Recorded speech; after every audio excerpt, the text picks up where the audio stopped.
church. And I've been to Greece a couple of times. I'm not Greek, but I love Greek culture, Greek civilization, and Greek food as well. And like all scientists and doctors throughout the world, we all know Greek because it's a lot of the language of science and of medicine. There are Greek words. So, so it's a culture that's affecting all of us, and particularly medicine. And then I thought, oh, this gives me an opportunity to talk to one of my all-time heroes, about one of my all-time heroes, who was born about 2,500 years ago, almost 2,500 years ago, on the island of Kos in Greece. And his name was Hippocrates. And I need a lesson from you. I want to say it correctly. Do you say Hippocrates? Hippocrates. Is correct? Yes. Yes. Okay. Good. So, and I'm going to mangle your beautiful language many times over today, but and I will revert to English pronunciations as the day goes on. But he said everything, Hippocrates. Everything to do with medicine. The things he said and the life he lived are really foundational for how medicine is practiced throughout the world, no matter what your orientation in medicine is. I happen to be someone who's involved in natural approaches to healing. That's my specialty. That's what I've devoted most of my life to. But I love all aspects of medicine. So did Hippocrates. Because what happened was he talked about everything, from surgery to living the right life and so forth. And it was also his example, but also he wrote about 60 to 70 works. We don't know how much of it was his students and how much was him. And what I have for you are handouts, and one of the sheets also has some of the sayings of Hippocrates in English. And I'm going to touch on a few of them and expand a little bit on it and try and explain what's going on. So one of the things that were embodied by his life is that he was serious, he was kind, he loved the scientific method,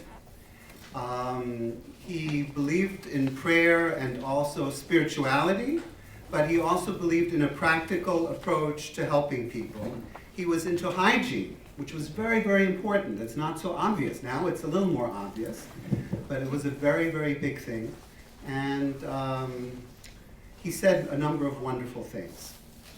So one thing was that there are natural forces within us that are the true healers of disease. Now, that doesn't sound so controversial, but there are different factions in the Hippocratic school. One faction, they were very much into diagnosing diseases, and they were also very much into surgeries and drugs. And there was another faction that was a little bit more interested in lifestyle, going for a walk and exercise, eating the right food, not eating too much, lots of common sense things. And over the years, particularly in the last 2 centuries, the faction that has to do with the diagnosis, it's very powerful, and that's where Western medicine comes from, and diagnosing diseases. And we see this every day in places like Stamford Hospital, where people are doing critical care work and surgeries.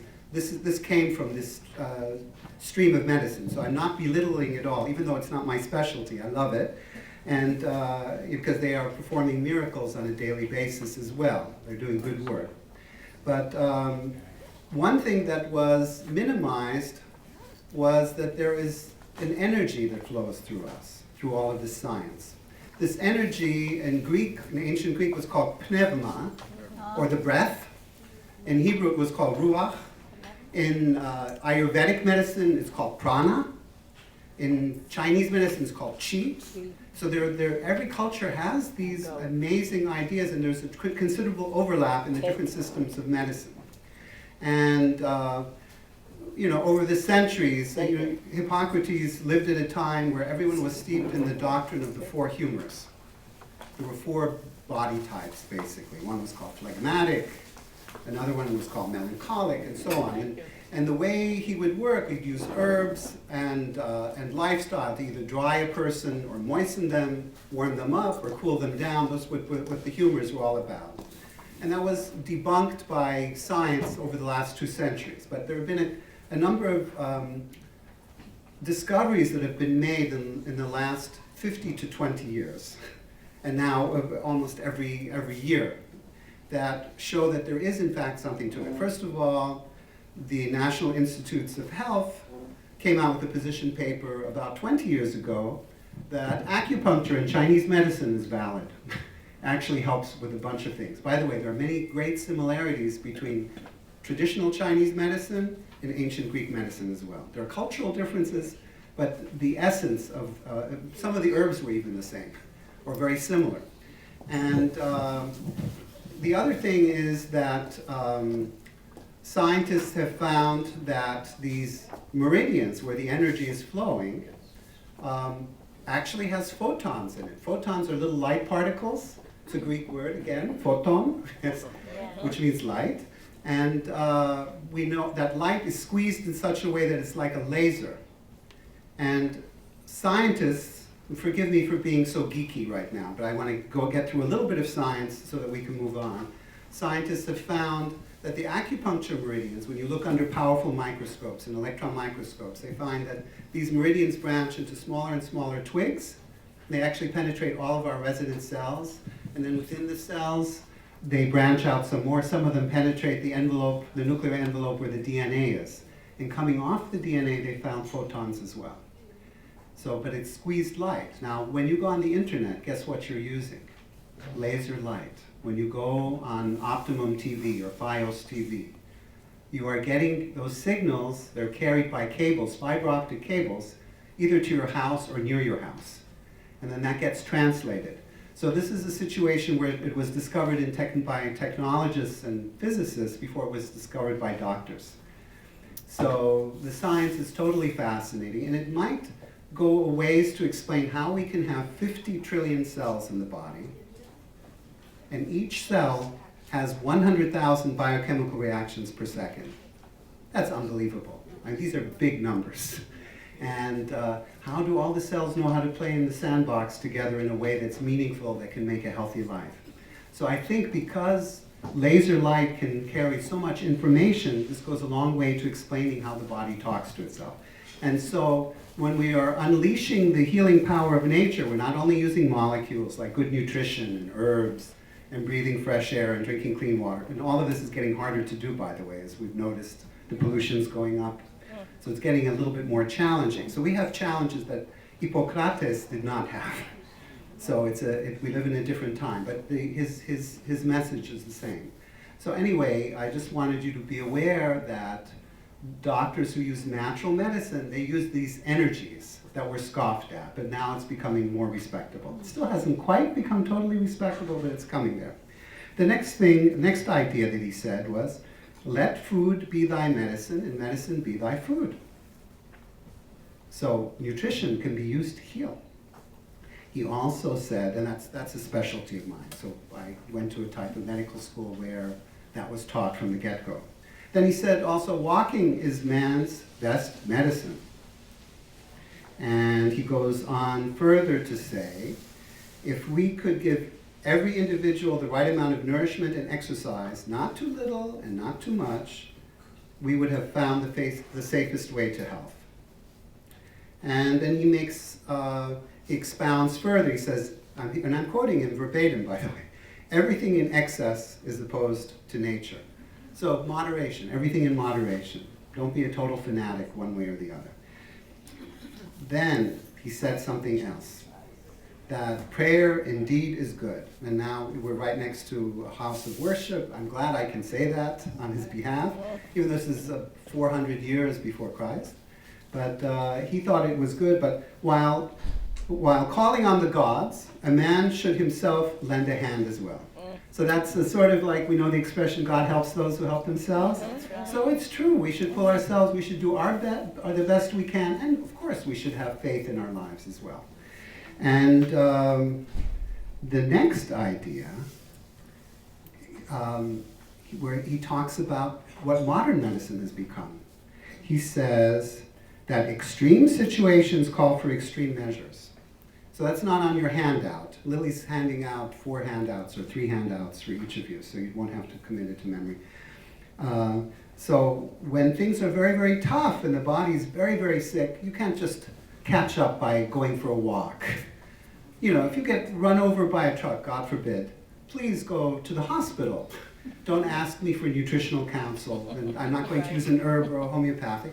It would be nice if the hospital integrated some, I would have things to contribute actually, but it would not be primary, it would be an adjunct to what the hospital medicine is.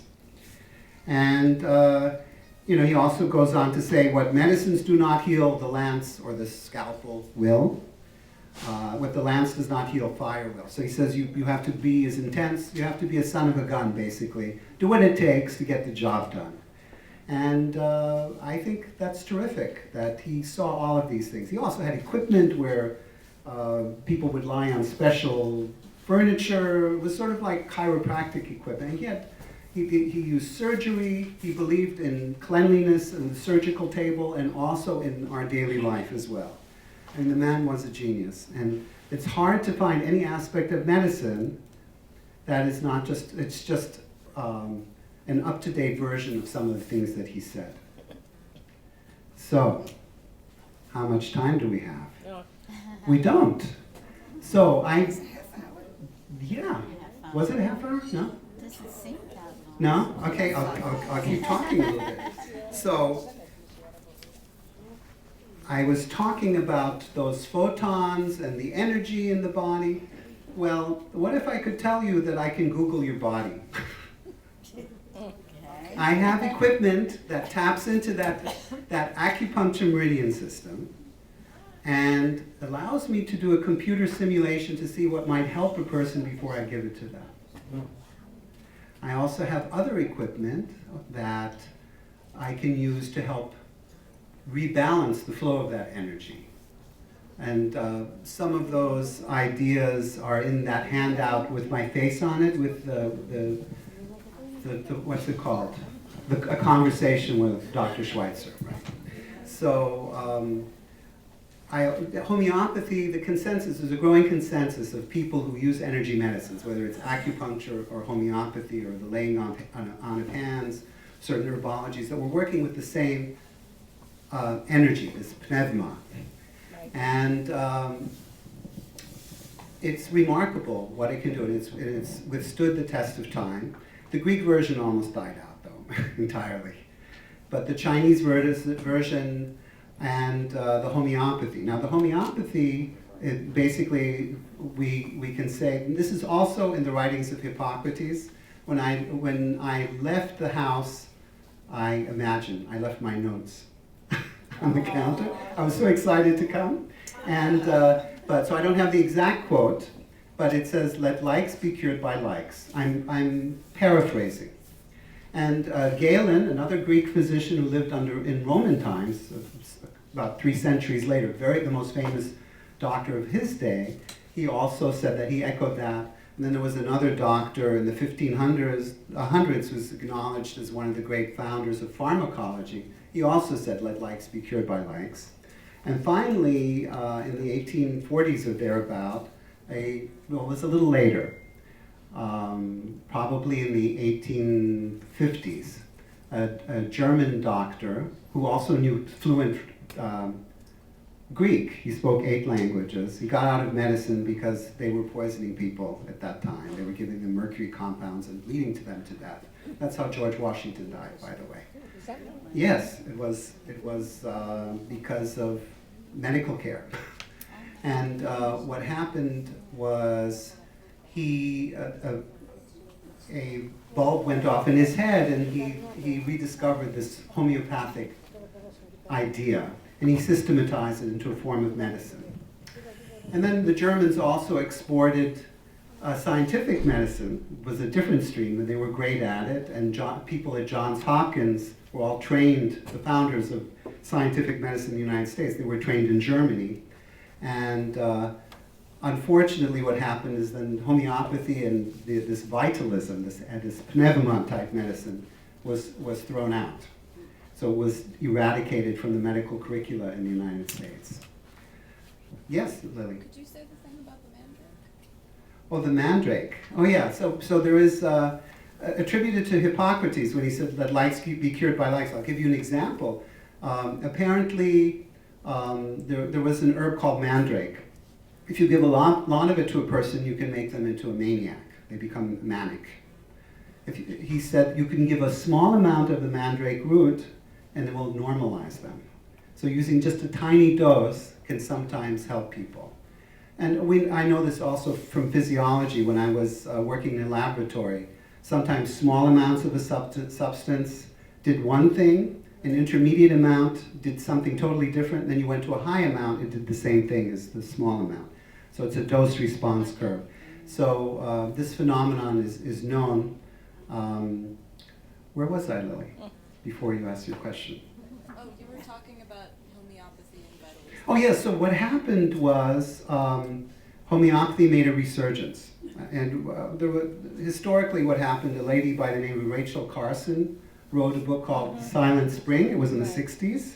And she was talking about how the eagles were going extinct, and they figured out it was DDT, that our environment can really, that pollution and pesticides can really affect our health. And then people said, what else can affect our health? Maybe eating healthily and so forth. So this whole burgeoning, there was a change in consciousness that started happening in the 70s, 80s, and we're seeing it now too.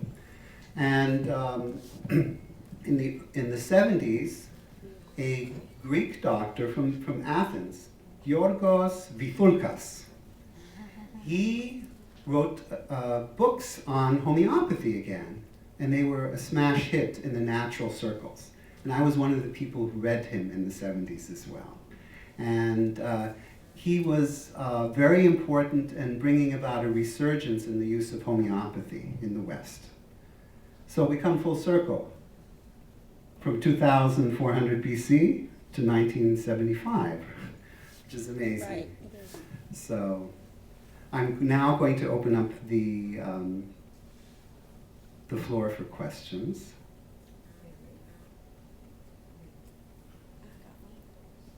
Well, but you know me.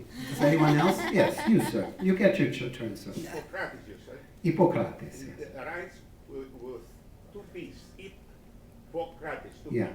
He used to like the horses sometimes. Is that where, yeah. Yes? I don't know. I don't know. So, is anyone here from the island of Kos? No. Well, Oh, I'm here, my family is Simi, which is one of the 12 islands. okay. Like Rhodes, And has was- any of you visited? That was I know. and is it beautiful? Huh? The temple and the medical Is school? Chios one of them? No, No. Not yours. It's Kos. of Kos. course. Yes, sir. One more. About the orth of Hippocrates. Yes, all doctors all over the world. Yeah. And this shows a reverence for life, safeguarding of the privacy of the patient. And there were beautiful, beautiful ideas that stand to this day. Yeah. And that we should comport ourselves properly, not be a slob, and That's not right. be dirty. I hope I'm okay. And, and He wrote on the ancient Greek. Ancient Greek. Ancient Greek. I know it's a somewhat different language, but you recognize many of the words, I'm And sure. you don't get no pay, right? You like to do everything for nothing, right? Well, I think he had to eat, so somehow people gave him a chicken or two. I'm sure. Any other questions? Yes, sir. And then you turn. What's the impact of age? That's a very good question. It's the same principles. Everything goes a little bit more slowly because our vitality goes down a little bit, but it's never too late to do good things for yourself, and you can always build your health. And this is where I sometimes fault my colleagues in the dominant school of thought who sometimes don't have a bedside manner, and they say things that are very negative because the psyche and the spirit and the emotions are very important in healing. And we now know that the American College of Family Physicians, even 25 years ago, wrote that over 70% of what brings, it's probably higher than that, 70% of what brings people to doctors' offices has a strong stress component. So we have natural things that help people with that, but also talking to people in a certain way so they can feel comfortable and not bottle up all their problems very often can facilitate healing. And these energy medicines, I mean, vitamin C is wonderful, and vitamin B1 and magnesium, you can go on, and pycnogenol, and resveratrol, which is very good for anti-aging, by the way. I'll explain it in a moment. Could you All of these spell things that? are great. Could you spell that? She wants that. Resveratrol. Resveratrol. We're all gonna go out But and you buy didn't it. take notes. So, these medicines that work with the pneuma actually work body, mind, spirit. So it's fantastic. So sometimes you can unblock a person. There was also an English doctor by the name of Bach. We call them Bach flowers in the United States, and they can be used to help people feel more comfortable in their skin. And it's being healthy also has to do with the art of living. It's not just that you should take such and such a pill. But getting back to the age, because I think it's a very, very interesting question. How does this apply as we get older? Well, let me put it to you this way. I don't know if all the things I know at this time would artificially extend our natural length of time that we're meant to be on this planet. What I can say is that it is likely that if one uses these approaches, these natural ways of healing, that one can have energy, one can have vitality, one can have good quality of life, and one can have a life instead of drooling in a wheelchair, which is not fun. So some people live long, but they don't live so well. I think it's good to live long. I think it's at least as important to try and live well and enjoy life as well. Yes? Nowadays, you see so many people have all kinds of heart ailments, Yes. cancer, mental illness. You're right. Autoimmune disease. Oh, very good. Is this a good path Yes. to follow to complement what? Yes. Medical doctors? Yes, especially in the earlier stages, but it's good at any stage to use natural approaches. But let's say a person really is in an emergency and all of their coronary arteries are blocked. There's not enough time to change the diet. By the way, the Greek, the ancient, especially 100 years ago, like on Crete, that type of diet, that Mediterranean diet. And you have a handout on that. Eat green vegetables, colorful vegetables, fresh fruit, beans, legumes. That should be huge, what we should be eating. And then eat in moderation. You can look at this list. You'll see it fits very closely to what is considered a Mediterranean diet. What is beautiful about diet is that the same diet that helps prevent cancer is the same diet that helps prevent heart disease, is the same diet that helps not have diabetes. It's the same diet that helps prevent Alzheimer's disease. I mean, it's not bad. So like you might say, but I like my cake, or I like this or that, that's maybe not so healthy. But then you can ask yourself, but where's the greater good in all of this? Being sick is not for sissies. It's not fun. It's not fun to have diabetic neuropathy. It's not fun to have tumors. It's not fun to have heart disease. And I know you guys know people or have some of these ailments yourselves, and we know that it's better, and one can learn to love new things as well. The taste buds adapt over time as well. So I don't know did I answer your question, ma'am, sufficiently? You have a sense? You skipped a question. Yes, ma'am. Well, mine is. Oh, yeah, Sorry. because you. Was there someone here? No, it's you. Well, yeah, okay, but then you're next. Go ahead. Okay, but this is a little unrelated, but what I find so interesting, you said that about hygiene and cleanliness Mm-hmm. and how that was part of, Hippocrates. Hippocrates, yes. yeah, Hygiene, so yes. important. And then suddenly, we went through, I don't know how many decades or We went through centuries. They were called the Dark Centuries. Ages. People didn't wash. I mean, Absolutely. I know, like in the 1800s, Oh, absolutely. Did you see Gone with the Wind? yeah. That And was I- in the 1860s, the Battle of Atlanta. The battlefields are dripped in blood. The And surgeons, just did they wipe use their hands. antisepsis? No. Did they wash their hands? No. Did they have anesthesia? No. This is not such a long time ago. When I was a little boy, I was at a Memorial Day parade, And someone whispered, oh, there's a Civil War widow over there. She must have been a child bride when her soldier boy Yeah. died in battle for the North or the South at that time. That's not, and that's overlapping my life. Right. It's not a long time ago. No. So this is very, very new, a lot of this stuff. But Hippocrates already knew it. Now, Hippocrates also traveled to Egypt, and we think also to what is now Libya. So there was a diffusion of knowledge, but he was the one to codify it, and he's affected us since. So he knew about germs and bacteria. He didn't know those words, But he knew. but somehow he knew, He knew. and he knew it was important to be clean. How wonderful. Yes, ma'am. Yeah, can you talk about cholesterol? Oh, cholesterol. Well, that risk factor, it's one risk factor amongst many. So there's a good cholesterol, and there's not a good cholesterol, and there are triglycerides. There's another risk factor called C-reactive protein, which measures inflammation. There's another one called homocysteine. And one has to look at the whole thing, and diet is a huge part of it.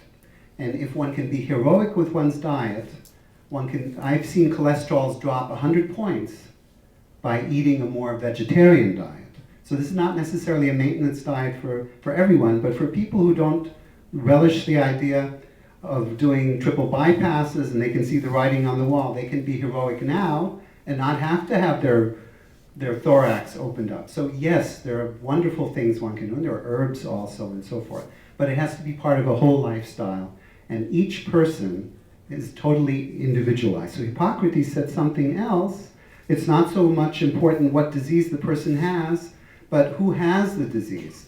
So we have to individualize to each person, and all of us are biochemically, metabolically, genetically unique. We're a complex interplay of body, mind, spirit, of matter and energy. The energy, now we know, carries information as well. And it's an intelligence that the body has.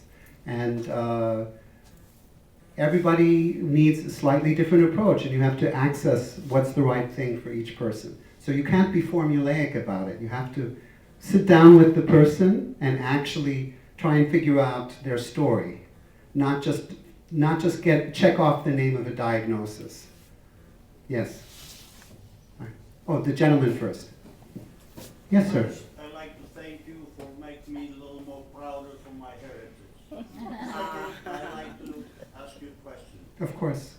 How Thank you. much the body has the ability to fight the sickness on its own without any medical help?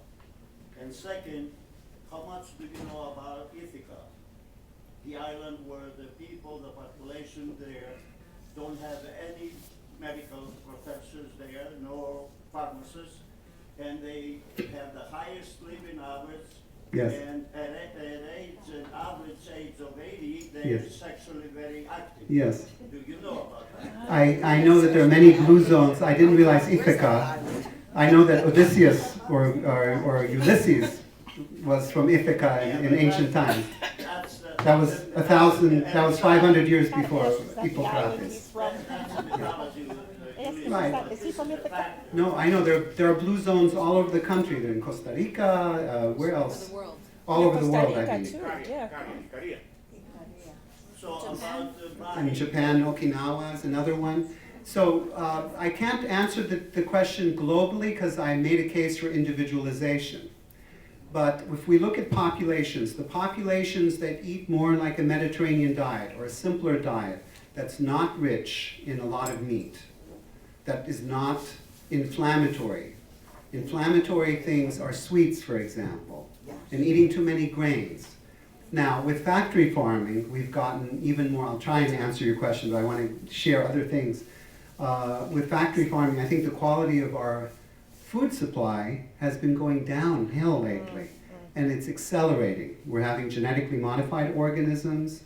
We're having many foods. Remember Rachel Carson with the eagles, that they couldn't hatch because the eggs were damaged from the DDT. Well, we're having biological effects as well because we're also biological. But yes, there are times when medicine actually interferes with longevity and health. And we do know, this is according to an epidemiologist at Johns Hopkins University, that the fourth leading cause of deaths in the United States are drugs. These are properly prescribed drugs, done according to the standard of care, done responsibly by the doctors, and it seems to be that we are over-medicated as a country.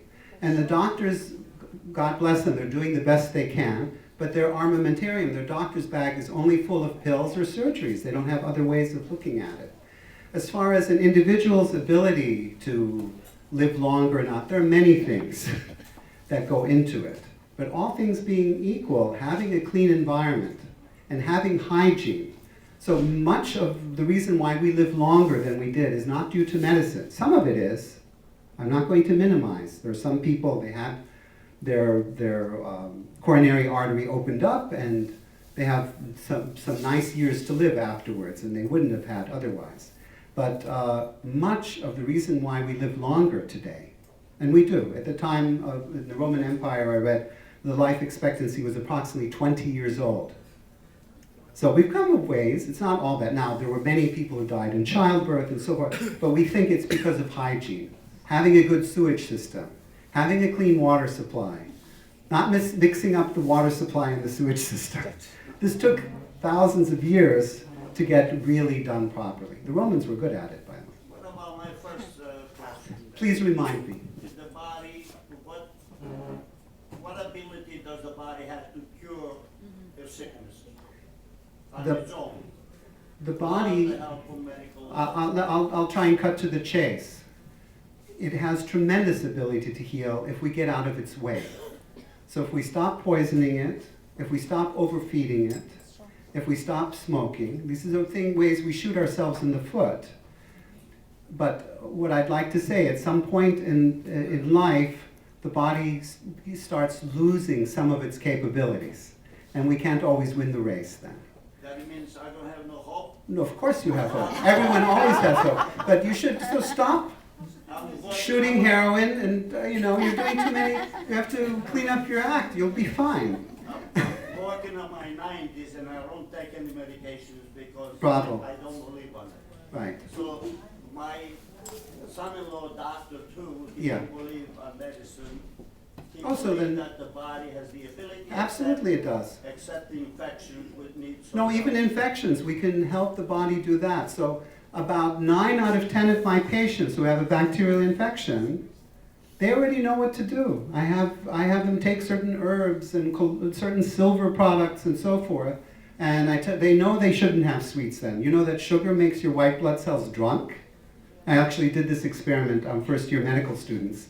So we looked under the microscope, we drew the blood, we incubated it with staph bacteria, and we got a baseline. You had to count how many white blood cells, they're called neutrophils, and how many of the bacteria. And then you would stain it afterwards, just to see how many got gobbled up, or phagocytosed, another good Greek word, Yes. by the neutrophils. And then when we gave them sugar, in retrospect, I'm sad that I didn't give them some nice cake, because they would have enjoyed it better. The number of white blood cells, the number of bacteria that got gobbled up went down by 50%. So the white blood cells weren't doing their job. We were looking at them, we said, these guys are sleeping on the job, they can't do their work. So what we eat is tremendously powerful, and this is what I do for a living. I know many tools to try and help make this system work. In this case, it was the infection. And I agree with it's your son-in-law? Or your son, yeah. So that he probably has the makings of an integrative physician, a doctor who likes both types of medicine. He's a pediatrician, so. Uh-huh. A podiatrist? Take care of a podiatrist. Yeah. Take care of younger generation. Very good, very good. So yes, there is always hope to make a person healthier. I'll have one request. Of course. Before I sit down and to leave you alone. No. To thank you again. Oh. But would you please give us a little advice? We have 1 million calories in that table and you don't see anything left. and none of us here is less than 70 or Well, 65. all one has to do is maybe put it to a vote. Can we have fruit next time? Who will say yes? Who will say no? Now, I made a strong case why we should have fruit. And preferably not sprayed too much, And if you can get grapes that actually have the seeds in it, it's much more powerful. Even though it's a little chewier, but there is pycnogenol in there. It's very strongly anti-aging. The outside of the grape has resveratrol, that chemical I mentioned before. Yes. It's fantastic. It's an anti-aging substance. What it does is it helps prevent the fraying of the end of the DNA. They're called telomeres. So some of us who wear shoes, lace-up shoes, there's a little plastic sleeve on the outside of the shoelace to keep it from, so that you can move it through. When that frays in the body, what happens is the cell can't reproduce anymore. So you have something called senescence that's happening because you cannot replace it with a new cell. So using substances, also green tea is very helpful. Another herb is called turmeric or curcuma. And that's more from Indian cuisine, but you can get it in capsules if you don't like Indian food. It's hard to eat enough Indian curry to get enough anyway. So these are ideas. You can make golden milk. No, I don't know. You're getting your sweet and you're getting your Okay, well, you can ask Lily for a recipe for something sweet. Now, in Greek food, horta is very good. Oh, yeah. Yeah, and horiatiki. That's and, right. You know, and dolmates. So there are many, many wonderful things that are in your cuisine. Just emphasize the greens. That's fantastic. Yeah. Food nowadays, I'm a firm believer of natural medicines, herbs, acupuncture, along with regular traditional medicine.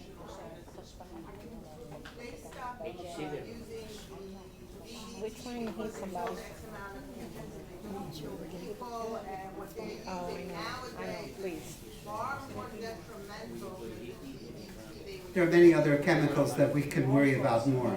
I don't want to bum us all out and go through the litany, but there are so many chemicals.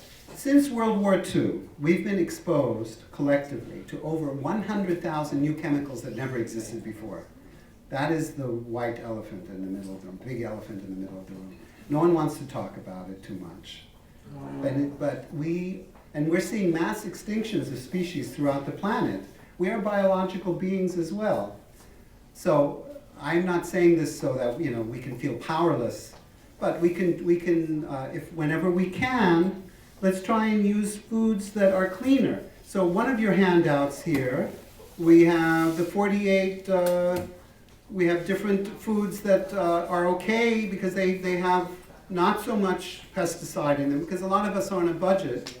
Not everybody is independently wealthy.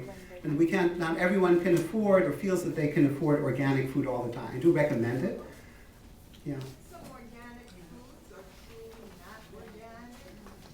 I think that there are probably some, but to get that certification, it's a bit of a fuss.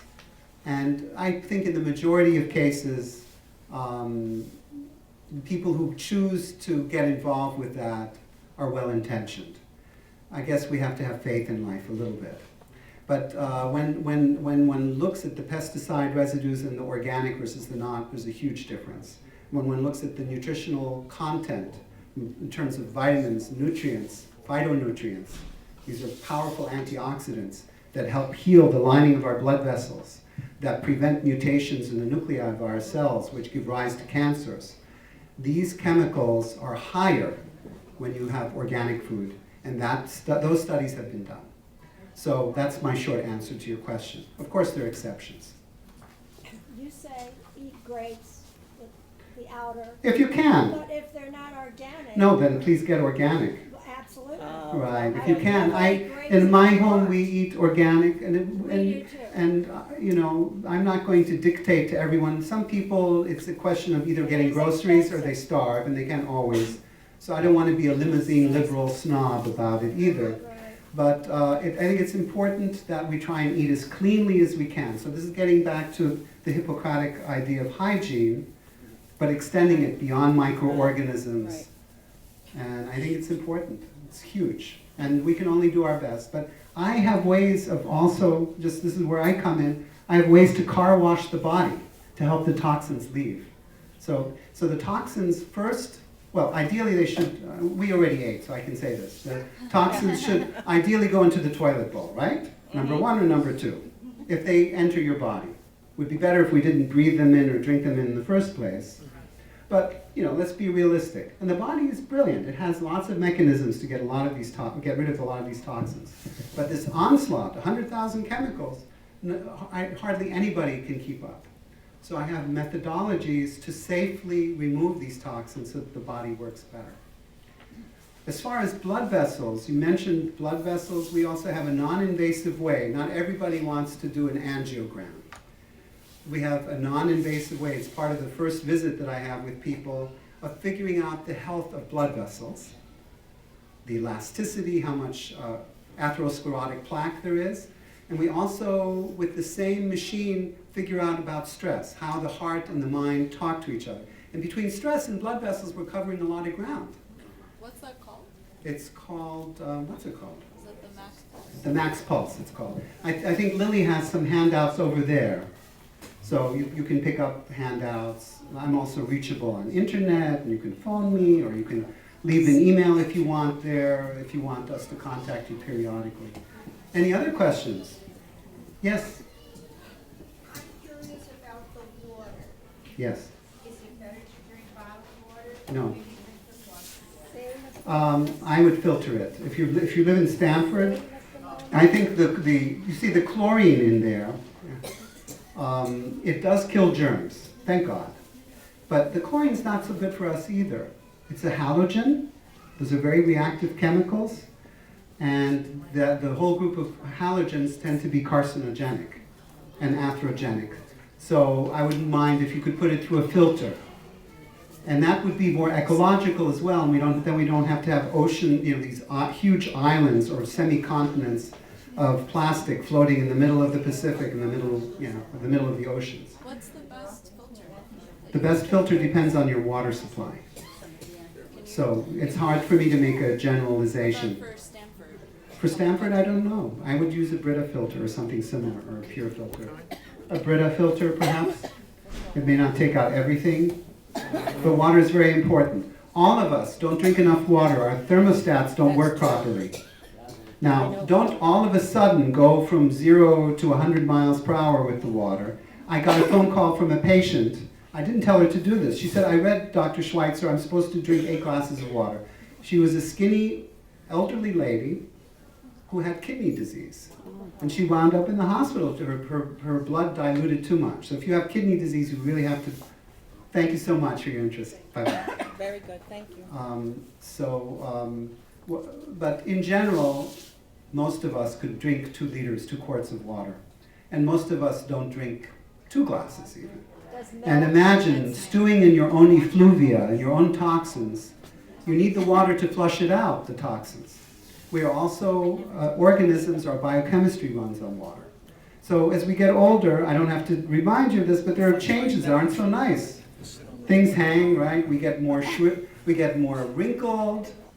And that's usually free radicals. We have control over the pace of that. We shrivel up to add insult to injury. We have control over that. We can drink more water. Babies, they have cheeks that are full of water. No?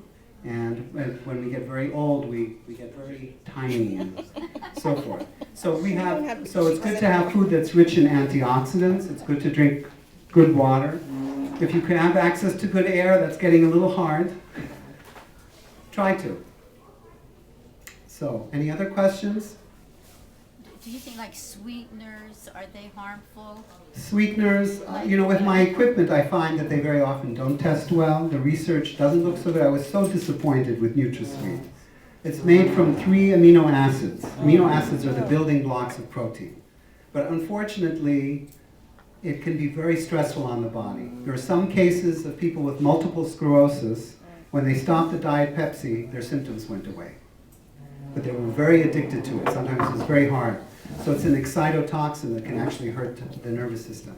Yes? Resveratrol, Yes? they say for people, Alzheimer's cancer patients, they should drink a glass of wine a day. But a lot of people are on a lot of medication, so they can't drink wine. You can get it in other ways.